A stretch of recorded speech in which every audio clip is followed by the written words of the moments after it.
Bagamat binigyan ng pagkakataon ng Department of Transportation na magkaroon ng livelihood program at training ang mga tsuper at operator na apektado ng PUV Modernization Program, hindi naman pabor dito ang mga driver at iginiit na pansamantalang tulong lamang ang ibinibigay ng gobyerno.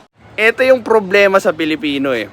Ayaw nilang mag-adjust sa realidad. Yung realidad, yung gusto nilang mag-adjust sa kanila. This is Pinoy Extreme. Let's do this! This is Pinoy Extreme.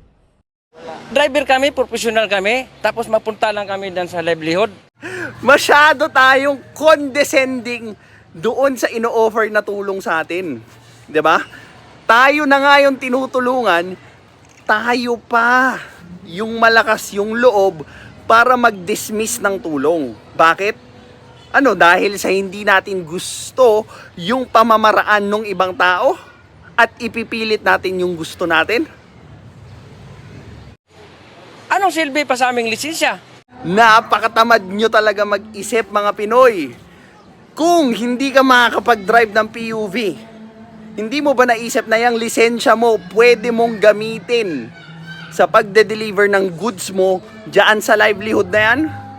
Hindi mo naisip yon. Bakit? Kasi nakafocus ka lang sa iisang pamamaraan.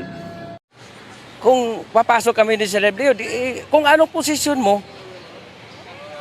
parang hindi ako hindi ako angkop dyan sa mga anong klaseng livelihood. Napaka-entitled talaga ng mga tao, lalo na Pilipino.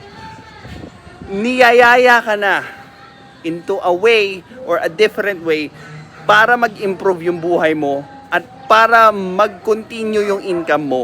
Pero ikaw mismo yung may ayaw dahil, I don't know, ang dami. Tulungan niyo ako mag-isip kung anong dahilan ng mga Pilipino bakit ayaw nila magbago. Paki-comment sa baba. This is Pinoy Extreme. Have a good day.